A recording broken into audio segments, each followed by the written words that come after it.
मेरा नाम है साहिबा और आपका बहुत बहुत स्वागत है मेरे चैनल पे, जहां मिलती है आपको हिम्मत, हौसला और पैदा होता है यकीन। बस हमें थोड़ी सी हिम्मत दिखानी है। अपने आप को खुश करिए और अपनी डेली लाइफ रूटीन में आपको लेकर आज की वीडियो का टॉपिक आपको शॉक देने वाला है, क्योंकि जैसे कि आपको थंबनेल से पता ही चल गया होगा कि आज की वीडियो में मैं आपको मना कर रही हूँ कि प्लीज मेकअप और ब्यूटी इंडस्ट्री ज्वाइन मत करिए।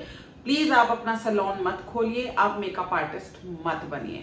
तो ये सब कहने का मेरा मतलब क्या है, वो ये है कि बहुत सारे लोग मुझे मेल कर रहे हैं, कमेंट्स कर रहे हैं और बार बार कोई नया सैलून खोलने की बात कर रहा है, कोई मेकअप एकेडमी खोलने की बात कर रहा है, कोई बोल रहा है कि ऑलरेडी मेरा सैलून है पर वो चल नहीं रहा है और काफी समय से ये जद्दोजहद चल रही है और काफी प्रॉब्लम्स आ रही है अगर बिजनेस है भी। तो मैं मना आपको इसलिए कर रही हूँ कि आप लोगों की सबकी अप्रोच गलत है। आपके माइंड में सिर्फ एक मकसद है सैलून खोलने का कि मुझे जो है पैसा कमाना है, बस। देखिए, आप क्या करना चाहते हो, आपकी क्या नीड्स हैं, आपकी क्या जरूरत है, आपकी क्या ख्वाहिशें हैं, उससे आपके क्लाइंट को कोई मतलब नहीं है। समझ रहे हो इस बात को? आपकी क्या जरूरत है, आपकी क्या ख्वाहिशें हैं, उससे आपके कस्टमर्स को कोई मतलब नहीं है। उनकी क्या जरूरतें हैं, उनकी क्या ख्वाहिशें हैं, ठीक है, उनको उससे मतलब है। तो क्या आपका parlour as a makeup artist या एज अ सैलून ओनर आप उनकी ख्वाहिशों को या उनकी जरूरतों को पूरा कर पा रहे हो? बताओ, कर पा रहे हो? अगर आप उनकी जरूरतों को, अपने कस्टमर्स की जरूरतों को पूरा कर पा रहे हो तो जी आपका सैलून चलेगा, नहीं तो नहीं चलेगा। आपकी जरूरतों से या आपकी ख्वाहिशों से हमारा कोई लेना देना नहीं है। फॉर एग्जाम्पल मैं आपको समझाती हूँ कि आपने कहीं पे पैसा इन्वेस्ट किया, ठीक है, 1-2 लाख रुपए आपने लगाए और आपने मेकअप का कोर्स किया और अब आप सोच रहे हो कि अब आप एक मेकअप आर्टिस्ट बन गए हो, ठीक है। अब आपने सब जगह अपना एडवर्टाइजमेंट कर दिया कि आप एक मेकअप आर्टिस्ट हो। अब आपके पास एक क्लाइंट आती है जो एक इंस्टाग्राम का एक फोटो लेके आती है और वो ये कहती है कि मुझे ना ऐसा मेकअप चाहिए, ठीक है। आप उससे कहते हो हाँ जी बिल्कुल ऐसे ही कर देंगे। आपने बिठाया, उनका मेकअप कर दिया। मेकअप के नाम पे आपने सारी चीजें लगा दी, कंसीलर भी लगा दिया, लाइनर भी लगा दिया, फाउंडेशन भी लगाया, कॉम्पैक्ट भी लगाया, लिपस्टिक भी लगाया, सब कुछ लगा दिया। बट वो जो आपने मेकअप किया वो ऐसा नहीं हो पाया जैसा वो एक्सपेक्ट करके आई थी, जैसा उसको दिखना था, वो चीज नहीं आ पाई। तो आप as a makeup artist fail हो। या तो आप उसको इतने अच्छे से काउंसल करो, इतने अच्छे से उसको समझाओ कि मैडम जो ये चीज है वो आपके फेस पे नहीं आ सकती या आ सकती है या ऐसे आ सकती है, या तो उसको अच्छे से समझा दो, ठीक है, तो चलो कोई दिक्कत नहीं है, फिर आपने उसको सेटिस्फाई कर दिया।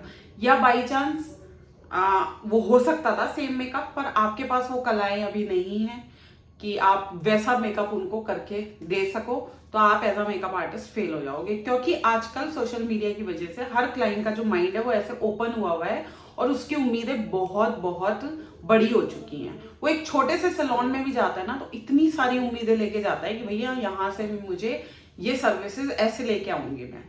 तो ये हो रहा है। तो आपको उन क्लाइंट्स की एक्सपेक्टेशन पे खरा उतरना पड़ेगा। आपको उनकी अपने क्लाइंट्स की सबसे पहले तो ये समझो कि वो कराने क्या आए हैं, उनको सर्विस किस तरह की चाहिए, उनकी क्या प्रॉब्लम है। जब आप उनकी कोई प्रॉब्लम को सॉल्व करोगे या तो उनको आप पहले अच्छे से समझा दो, ठीक है। अगर आप समझा नहीं पा रहे हो तो भैया हाथ जोड़ लो, मना कर दो कि ऐसा नहीं कर पाएंगे, ताकि आप ऑनेस्ट रहो और आप उनके साथ कुछ वो ना करो। तो नेक्स्ट टाइम कम से कम वो आपकी ऑनेस्टी को लेके ही जो है सब जगह बोलेंगे कि भाई ठीक है, आपने कहा कि मैडम मैं ऐसा तो नहीं कर पाऊंगी, मैं अपने हिसाब से करूंगी, लेकिन मैं इतनी उम्मीद इतना विश्वास आपको दिलाती हूँ कि जो भी मैं करूंगी उसमें आप अच्छे लगोगे। ऐसे भी बात कर सकते हैं, राइट। तो आपको अपने क्लाइंट को सुंदर दिखाना है ताकि वो मेकअप कराने के बाद उसको वो अच्छी लगे। अगर आपने मेकअप ऐसा किया कि आपका क्लाइंट मेकअप करने के बाद जो है सुंदर नहीं लग रहा और आप बहस कर रहे हो मैंने तो ऐसे ही कर दिया, ऐसे ही कर दिया, और उसको वो खुद को अपने ऊपर मेकअप अच्छा नहीं लग रहा, you are fail, you will be a complete failure. So ये चीज आपको समझनी है कि आपको क्लाइंट को विश्वास दिलाना है और उसका काम वैसे करके भी देना है कि वो आफ्टर मेकअप सुंदर लगे, उसको मेकअप कराने के बाद कॉन्फिडेंस आए। अगर उसने मेकअप कराया और वो उसका कॉन्फिडेंस लूज हो गया, उसको लगा कि भाई कि आपने अच्छा मेकअप नहीं किया, तो वो जो है खुद भी नहीं आएगी और पूरे मार्केट में, पूरे एरिया में आपकी बुराई कर देगी और यहीं से आपका सारा बिजनेस ठप हो जाएगा। तो बहुत बहुत केयरफुल रहना है। जब तक अपने हाथों पे अच्छे से कमांड ना ले आओ, जब तक अच्छे से जो है आपको नॉलेज ना हो जाए आपको अपने प्रोफेशन की, तब तक क्लाइंट्स पे काम मत करो। इतने भाई सिर्फ प्रैक्टिस करो, आस पड़ोसी पे कर ली, घर वालों पे कर ली, अपने ऊपर कर ली, ताकि हर तरह का जो है, हर तरह का क्लाइंट या हर तरह के चेहरे पे आप काम कर लो, आपको समझ में आ जाए कि काम कैसे करना है। ये तो मेरी नंबर 1 एडवाइस हो गई मेकअप आर्टिस्ट के लिए। अब सैलून ओनर की बात सुन लेते हैं। मैं ये नहीं कह रही हूँ कि आपको कुछ बहुत ड्रामेटिक लेके आना है, बहुत ड्रास्टिक चेंज कर देना है अपने सैलून में। एक छोटी सी बात बताती हूँ। फॉर एग्जाम्पल, एक 16 साल की बच्ची है, ठीक है, उसको वैक्सिंग करानी है, अंडर आर्म्स कराने हैं। वो बहुत डरेगी, ठीक है, मुझे अंडर आर्म्स नहीं कराने, या मुझे वैक्स नहीं कराना, मुझे दर्द होगा, ये। तो यानी उसको एक प्रॉब्लम हो रही है। क्या प्रॉब्लम हो रही है? उसको जरूरी भी है वैक्स कराना, पर वो डर भी रही है, तो उसकी एक प्रॉब्लम है।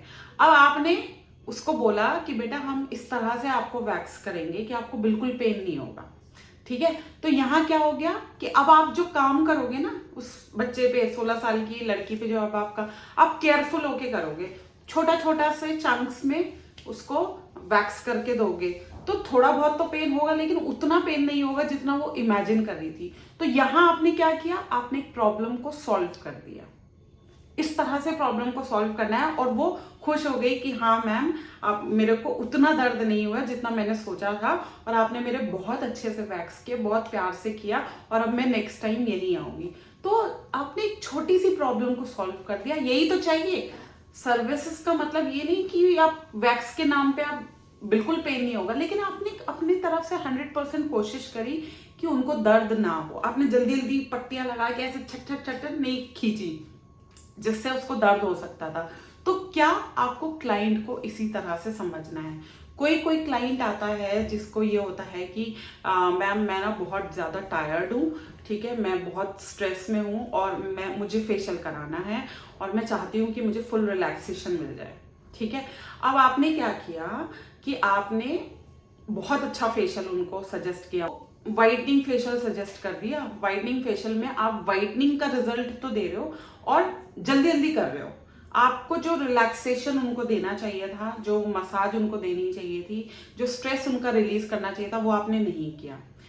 तो क्या आपने उनकी प्रॉब्लम को सॉल्व किया? नहीं किया। लेकिन अगर उसी क्लाइंट को आप मतलब इतने अच्छे से फेशियल करते, इतनी बढ़िया मसाज करते कि उसको ऐसा फील होता कि हाँ वो फुल्ली रिलैक्स्ड हो गई है फेशियल करा के, या उसको जो स्ट्रेस था वो उसका सारा रिलीज हो गया, तो समझ लो आपने उनकी प्रॉब्लम को सॉल्व कर दिया। अब वो बार बार आपके पास आएगी, क्योंकि जो प्रॉब्लम लेके आई थी वो आपने सॉल्व कर दी। अब आप ये कह रहे हो कि मैम मैंने फेशियल तो कर दिया, देखो आप कितने गोरे लग रहे हो। अरे वो गोरे लगने आई नहीं थी ना, वो तो रिलैक्स होने के लिए आई थी। आप गोरे पे लगे पड़े हो कि देखो कितना अच्छा फेशियल किया मैंने, तो ब्रांडेड, देखो मैंने तो सारा ब्रांड यूज किया। वो कह रही है कि नहीं ठीक है आपने ब्रांडेड किया, पर मुझे फेशियल अच्छा नहीं लगा, ठीक है। क्यों? क्योंकि आपने उसको रिलैक्सेशन नहीं दिया। तो हर क्लाइंट की नीड अलग होती है, हर क्लाइंट की एक नई प्रॉब्लम होती है, उसके अकॉर्डिंग आपको सर्विस देनी है, तभी आप हिट होगे, तभी आपका सैलून खूब अच्छे से चलेगा, ठीक है, तभी आप खूब पैसा कमा पाओगे जब आप प्रॉब्लम को सॉल्व करोगे। आई होप इन 2-3 एग्जाम्पल से आपको क्लियर हो गया होगा कि मैं आपको क्या समझाना चाह रही हूँ। यानी कि मैं आपको ये कह रही हूँ कि फोकस के साथ सर्विसेज दीजिए। खाली करने के लिए मत करिए कि फेशियल कराने आइए बस हाथ चलाए, उनको लिटाया बिठाया और हो गया फेशियल। नहीं, उनको समझिए कि वो क्या नीड लेके आए हैं, क्या जरूरत लेके आपके पास आए हैं, क्या प्रॉब्लम लेके आपके पास आए हैं, और उसी पर्टिकुलर प्रॉब्लम का समाधान आपको देना है, उसी पर्टिकुलर प्रॉब्लम को सॉल्व करना है। हो गया। तो जब तक आप इस तरह से काम ना करें, ठीक है, आप खुद करो या आपका स्टाफ, आप भले, कई बार ऐसा होता है कि जो ओनर होता है वो बहुत सीरियस होता है अपने सैलून की सर्विसेज को लेके, लेकिन उनका जो स्टाफ है वो सीरियस नहीं है, वो हबड़ दबड़ में काम कर रहा है, या जो वो क्लाइंट सोच के आया है वो उसके अकॉर्डिंग काम नहीं कर रहा, तो भी फेल होगा। तो आपको अपने जो स्टाफ है उसको भी बहुत समझा के रखना है। वहां ट्यूनिंग होनी चाहिए आपके स्टाफ के साथ, कि भाई वो क्लाइंट की नीड्स को समझे, वो समझे कि क्या क्लाइंट जो है मांग रहा है, और उसके अकॉर्डिंग उनको सर्विसेज दे, तो जाके आपका सैलून हिट होगा। तो ये मेरी विनती है आप सब लोगों से कि पैसा लगाने से पहले ब्यूटी सैलून में या मेकअप सीखने के लिए पहले ही आप सोच लीजिए कि आप किस तरह की प्रॉब्लम को सॉल्व करने जा रहे हो अपने कस्टमर्स की। जब आप अपने कस्टमर्स की प्रॉब्लम को सॉल्व कर लो तभी आपको जो है पैसे इन्वेस्ट करने हैं, अदरवाइज नहीं करने। क्योंकि मुझे पता है इतना हैवी इन्वेस्टमेंट करने के बाद बहुत तकलीफ होती है, जब सैलून बंद करना पड़ता है या वो चलता नहीं है या वहाँ पे कस्टमर्स नहीं आते, तकलीफ होती है। तो जब आपके पास कोई अच्छी स्ट्रैटेजी हो, प्लानिंग हो, अच्छा आइडिया हो, आप बिल्कुल तैयार हो अपने कस्टमर्स की प्रॉब्लम को सॉल्व करने के लिए, उनकी ज़रूरतों को पूरा करने के लिए, तभी सैलून खोलिए। सिर्फ ये सोचना कि आपको अपनी ज़रूरतें पूरी करनी है सैलून खोल के, तो आपका सैलून नहीं चल पाएगा। काफ़ी डिटेल में मैंने इस टॉपिक को जो है अच्छे से समझा दिया है। ये लास्ट बार मैंने समझाया, इसके बाद नहीं समझाऊंगी कि सैलून क्यों फेल हो जाते हैं, क्या ऐसा होता है जिसकी वजह से कस्टमर्स नहीं आते हैं। ये अब मैंने बहुत खुल के आपको बता दिया है। तो खुद जज करिए कि आप कहाँ पे लैग कर रहे हो, क्या प्रॉब्लम हो रही है जिसकी वजह से कस्टमर्स नहीं आ रहे, आपका सैलून नहीं चल पा रहा। तो मे बी आप कहीं ना कहीं अपने कस्टमर्स की प्रॉब्लम को सॉल्व नहीं कर पा रहे हो, जिसकी वजह से कस्टमर नहीं आ रहा है या आपका सैलून नहीं चल पा रहा है या आपके पास मेकअप्स नहीं आ पा रहे हैं। आप अभी अपने कस्टमर्स की उम्मीदों पे खरा नहीं उतरे हो, उनकी एक्सपेक्टेशंस को फुलफिल नहीं कर पा रहे हो, इसी वजह से आपके पास कस्टमर्स नहीं है। सो वीडियो अच्छा लगा हो, ठीक है, और कुछ आपको समझ में आया हो, हेल्पफुल लगा हो, इन्फॉर्मेटिव लगा हो, तो जल्दी से जो है वीडियो को लाइक करिए, शेयर करिए, सब्सक्राइब करिए।